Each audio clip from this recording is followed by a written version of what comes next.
चलो 27 से 31 जुलाई की करंट अफेयर्स देख लेते हैं। बालिका ओलंपिक एक सेकेंड, ठीक, हाँ, बालिका ओलंपिक आपके ऑर्गेनाइज किए गए थे लखनऊ में। कहाँ पे? केडी सिंह बापू स्टेडियम में। इसका इनॉग्रेशन किया था जो हमारी honourable women and child development minister हैं श्रीमती स्मृति ईरानी ने। अब इसके पीछे पर्पस क्या है? इसके पीछे है कि उत्तर प्रदेश की लड़कियों में खेल भावना को प्रोत्साहित करना, encouragement of sports among girl childs of Uttar Pradesh. ठीक।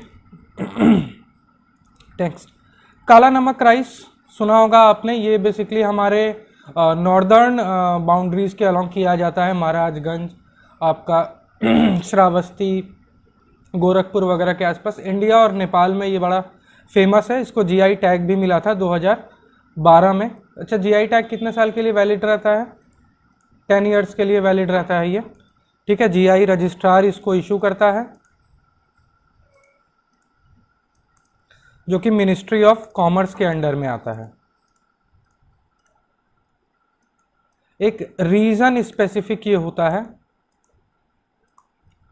मतलब सपोज कि कोई एक, जैसे आगरा है, अब आगरे का पेठा फेमस है तो उसको एक टैग दे दिया गया, तो खरीदने वाले को ये पता रहेगा कि इस पे अगर ये जीआई टैग है तो मतलब ये आगरा का बना हुआ है। उसी तरह ये जो काला नमक चावल है, इसको ब्लैक हस्क भी बोलते हैं, ब्लैक हस्क।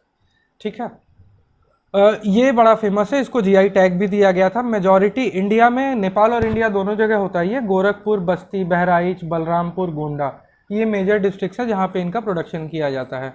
और since the age of Buddha, मतलब बुद्धा क्या, आप इंडस वैली सिविलाइजेशन मान के चलो, वहाँ से इसके ट्रेसेस मिलते हैं। देख लेते हैं कौन कौन से एरियाज में किया जाता है मैप के बेसिस पे।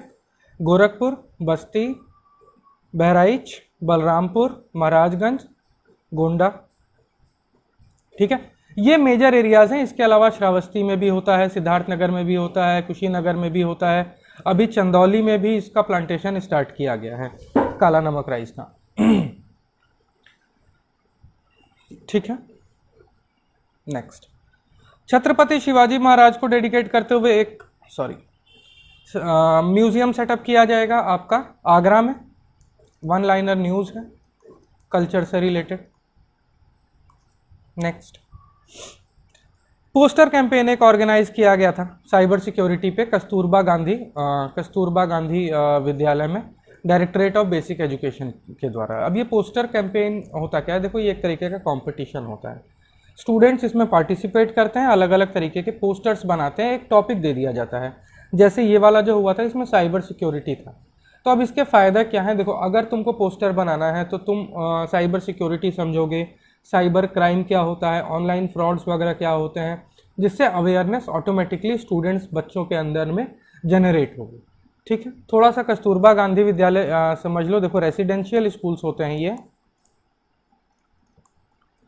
SC, ST, OBC, माइनॉरिटीज़ के लिए। रेसिडेंशियल गर्ल्स स्कूल्स होते हैं ये। ठीक, देखो, 10 से 18 साल तक के लड़कियों के लिए, जो कि 6ठी क्लास से 12वीं क्लास तक पढ़ती हैं, ये इनके बेनिफिशियरीज हैं। SC, ST, OBC, minority, BPL families.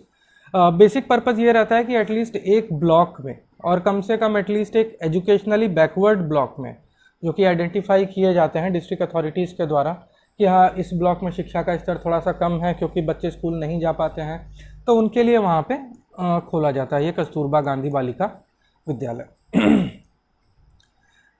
National health mission के अंदर उत्तर प्रदेश गवर्नमेंट ने डिसाइड किया है कि जो आशा वर्कर्स हैं, आशा, इसका फुल फॉर्म क्या होता है? एक्रेडिटेड सोशल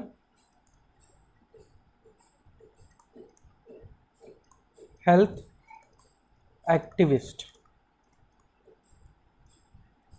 ये लोग अब 15 महीने तक के बच्चों के हेल्थ के बारे में डेटाबेस, मतलब जानकारी इकट्ठा करके रखेंगे। जैसे जिस एरिया में एक आशा काम कर रही है, वो घर घर जाके ये पता करेगी कि कहाँ पे 15 महीने तक के बच्चे हैं, उनके स्वास्थ्य के बारे में अवेयरनेस फैलाएंगे, उनके स्वास्थ्य का रिकॉर्ड रखेंगे, हेल्थ डिपार्टमेंट में वो डेटा सबमिट करेंगे।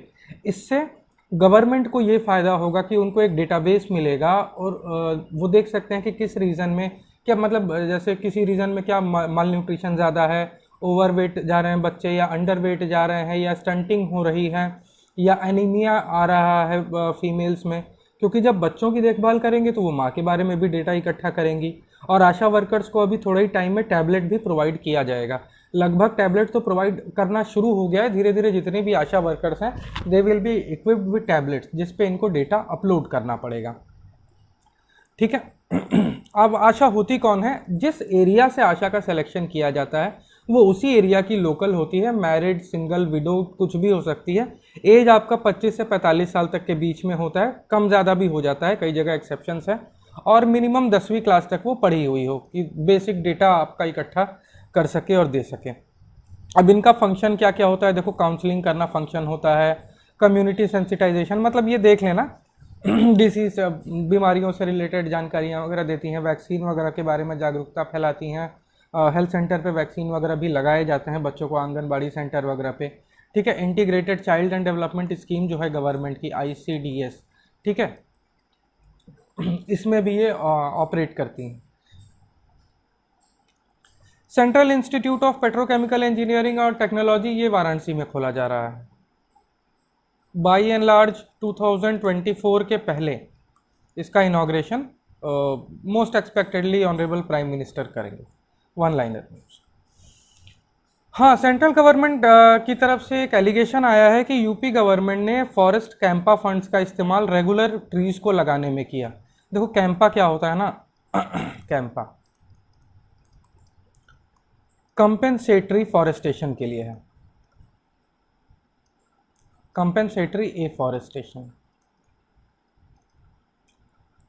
फंड्स। ये है क्या, चक्कर समझो। सपोज कि ये एक एरिया था, अब इसमें ये एक फॉरेस्ट एरिया है। अब इंडस्ट्री वगैरह लगाने के लिए इसमें से कुछ पेड़ काटे गए। ठीक है। तो जो बिल्डर है या जो इंडस्ट्रियलिस्ट है, इसको कुछ फंड सबमिट करना पड़ता है जो कि कैंपा में चला जाता है, जिसको मॉनिटर करती है सेंट्रल गवर्नमेंट। और इसका 90% जो फंड है रेस्पेक्टिव स्टेट गवर्नमेंट को चला जाता है।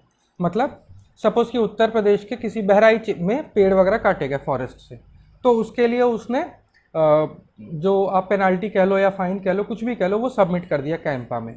अब वो 90% फंड आ जाएगा और गवर्नमेंट, यूपी गवर्नमेंट की रिस्पॉन्सिबिलिटी होगी कि राज्य में कहीं पे एक नया फॉरेस्ट डेवलप करेंगे, पेड़ वगैरह लगाएंगे।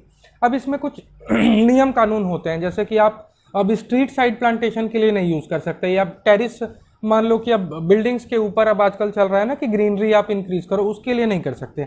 आप रिहेबिलिटेशन देने के लिए कर सकते हो, या जब जहाँ पे फॉरेस्ट हटा है वहाँ पे एफॉरेस्टेशन दोबारा से पेड़ वगैरह लगाने के लिए कर सकते हो। ठीक है। तो अब स्टेट गवर्नमेंट को मिलता कितना है? 90%, लेकिन अब रिस्ट्रिक्शन लगा दी गई है 25% जो है कि स्टेट गवर्नमेंट को मिलेगा। उत्तर प्रदेश गवर्नमेंट को अभी ये रिस्ट्रिक्शन कब तक के लिए है ऐसी कुछ अभी क्लैरिटी आई नहीं है, आएगी तो मैं अपडेट कर दूंगा। कैंपा के बारे में जानना बहुत ज़रूरी है। ठीक है। देखो, नेशनल लेवल का फंड होता है, मैंने पहले ही कहा कि मॉनिटर कौन करता है? सेंट्रल गवर्नमेंट मॉनिटर करती है इसको, लेकिन इसका 90% फंड जो है स्टेट गवर्नमेंट के पास चला जाता है। अब इस 90% के अब ये जो 90% स्टेट गवर्नमेंट के पास गया, इसमें से मैक्सिमम 10% एडमिनिस्ट्रेटिव पर्पस के लिए खर्चा हो सकता है।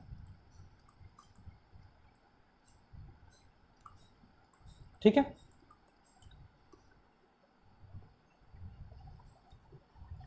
कैंपा का देख लो क्या क्या कहाँ कहाँ पे यूज हो सकता है। Compensatory afforestation, wildlife management, forest fire, ये देख लेना। ठीक है। देख लेना। चलो, chief minister disaster safety summit organise किए जा रहे हैं। अब ये है क्या? जो रिस्पॉन्सिबल इसमें ऑफिशियल्स आइडेंटिफाई किए जाएंगे, ये लोग स्कूल्स कॉलेजेस वगैरह में जाएंगे, वहाँ के प्रिंसिपल को, वहाँ के टीचर को रीजन स्पेसिफिक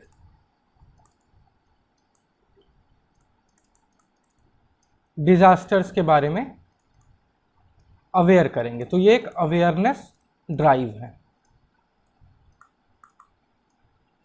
ठीक, क्योंकि अभी आपने देखा कि उत्तर प्रदेश के northern, western, north eastern areas में बाढ़ काफ़ी ज़्यादा आई हुई है।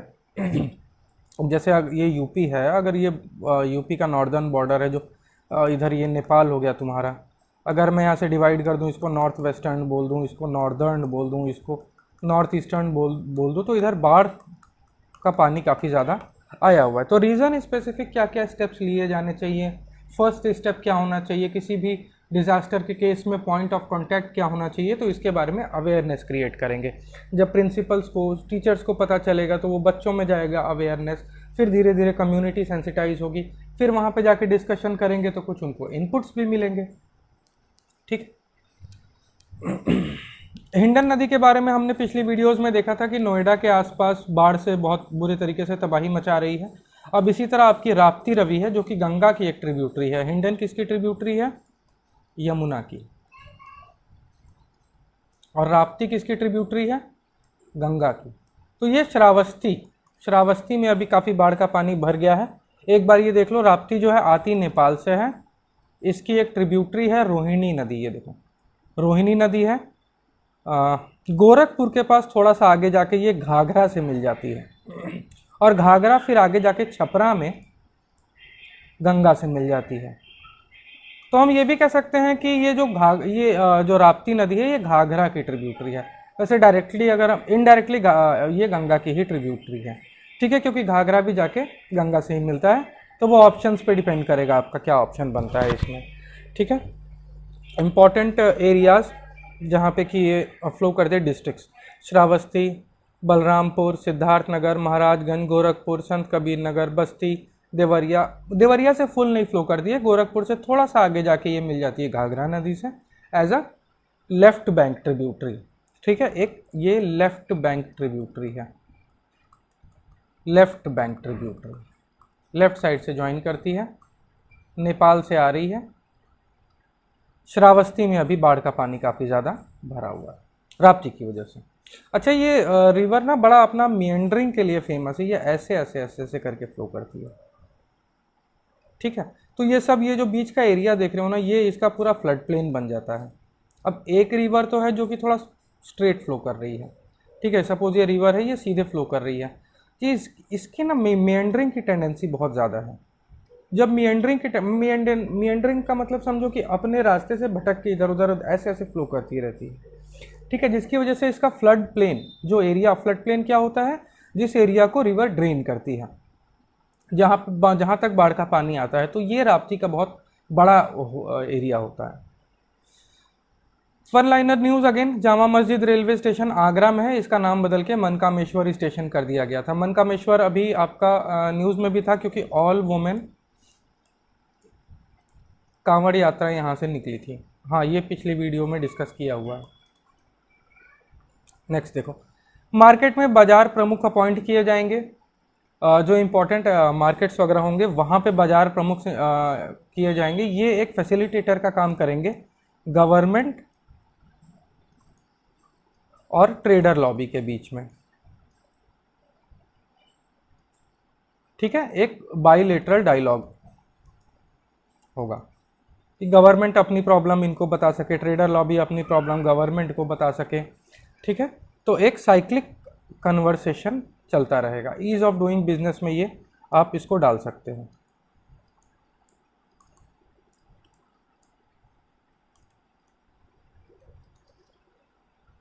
नेक्स्ट, नंदिनी कृषक समृद्धि योजना, इसका एम क्या है? इंडिजीनियस ब्रीड की, मतलब कि हमारी जो देसी नस्लों की गायें हैं उनके बारे में अवेयरनेस प्रोड्यूस करना और फार्मर्स को प्रोवाइड करना। ठीक है, नंदिनी कृषक समृद्धि योजना देख लेना, एनिमल हस्बेंड्री डिपार्टमेंट का है।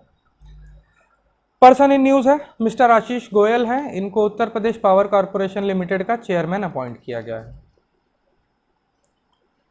बाल श्रमिक विद्या योजना डिपार्टमेंट ऑफ एजुकेशन की स्कीम है। अब ये स्कीम क्या है? देखो, बच्चे जो हैं कई बार अपने फैमिली मेम्बर्स की हेल्प करते हैं काम धंधों में, जैसे दुकान में हेल्प करते हैं, खेती बाड़ी में हेल्प करते हैं, और भी जगहों पे हेल्प करते हैं।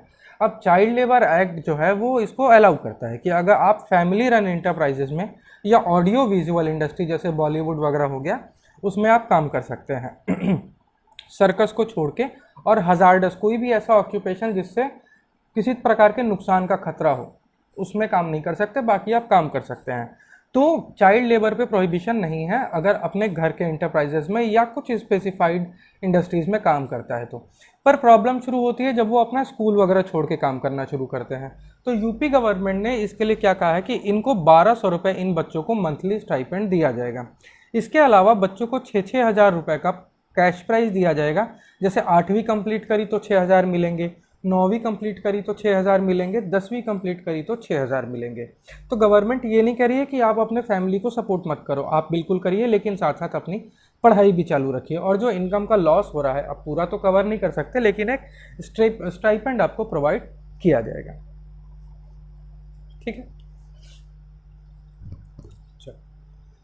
युवा साथी पोर्टल पोर्टल एक वेबसाइट है जिसपे आपका यूथ से रिलेटेड जितनी भी स्कीम्स वगैरह हैं और आती रहेंगी उत्तर प्रदेश गवर्नमेंट की, वहां पे आप जाके एक्सेस कर सकते हैं। गवर्नमेंट एडेड और गवर्नमेंट सरकारी स्कूलों वगैरह में या सरकारी सहायता प्राप्त स्कूलों वगैरह में 615 करोड़ रुपए अलग से सैंक्शन किए गए हैं इंफ्रास्ट्रक्चर को डेवलप करने के लिए। इंफ्रास्ट्रक्चर में टॉयलेट आ गया, आपका लैब्स आ गई, लाइब्रेरी आ गया,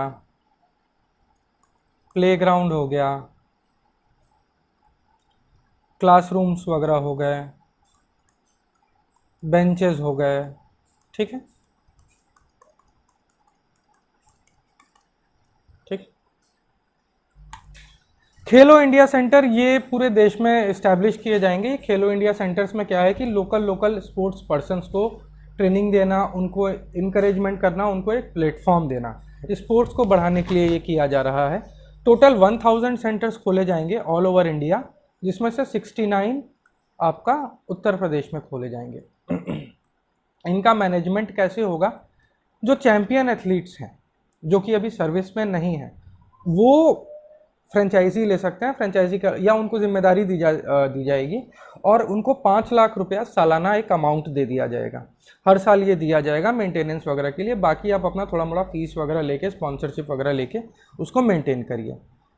ठीक है, स्टेट जीडीपी उत्तर प्रदेश में अभी एक 20% का बूस्ट आया है। 2020-21 में 16 लाख करोड़ था, आपका 21-22 में 19 लाख करोड़ का जीडीपी है। ये क्या है? जीडीपी क्या होता है? Gross domestic product. ये होता क्या है कि एक फाइनेंशियल ईयर में एक स्पेसिफिक बाउंड्री के अंदर जितने भी गुड्स प्रोड्यूस हुए हैं उनकी मॉनेटरी वैल्यू, पैसे में उनकी वैल्यू निकाल दी जाती है। तो आप देखोगे कि बिजनेस का जो ग्राफ है, इकोनॉमिक्स, स्टेट इकोनॉमी, ये काफ़ी तेज़ी से बढ़ रहा है। बल्कि एक्सपेक्टेड है कि 21 लाख करोड़ आपका 22 और 23 में ये हमारा हो जाएगा जीडीपी, जो है स्टेट का जीडीपी है। अभी आपने देखा था कि पिछली न्यूज़ में हमने देखा भी था कि उत्तर प्रदेश टोटल एक्सपोर्ट्स में कहाँ पे स्टैंड करता है? 7th पोजीशन पे।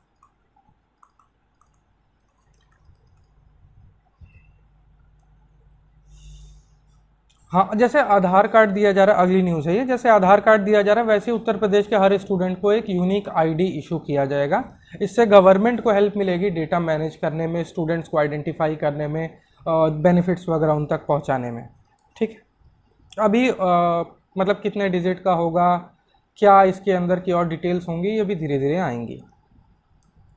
Again one liner news, doctor Geeta Patel, नाम बहुत इंपॉर्टेंट है, याद रखना। She is the great granddaughter of Sardar Vallabh Bhai Patel, हमारे पहले होम मिनिस्टर जो थे।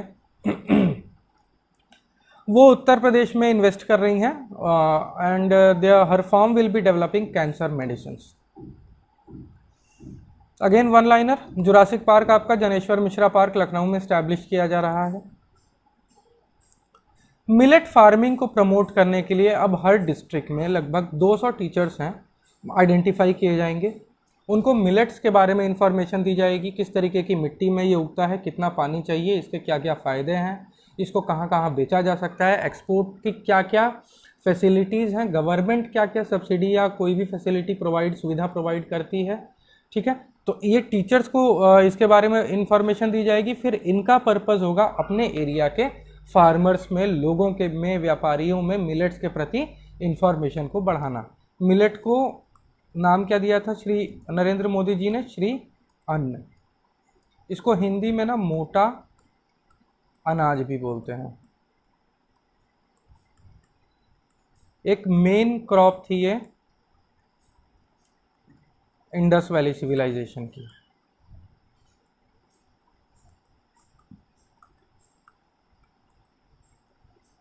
ठीक, नेक्स्ट, मेरा माटी मेरा देश चल रहा है, आपको पता है। इसमें अभी प्राइम मिनिस्टर ने रिक्वेस्ट भी किया है कि अपनी एरिया की मिट्टी उठा के सेल्फी अपलोड करिए। उत्तर प्रदेश में क्या इनिशिएटिव है कि हर ब्लॉक से मिट्टी कलेक्ट की जाएगी, एक मिट्टी के घड़े में रखा जाएगा, डिस्ट्रिक्ट में कलश यात्रा निकाली जाएगी और फिर इस मिट्टी को कर्तव्य पथ पे भेजा जाएगा। तो ये हर तरफ से आएगा, तो पूरे देश की मिट्टियाँ कर्तव्य पथ पे इकट्ठा होंगी। तो it will be a symbol of unity and integrity of our country.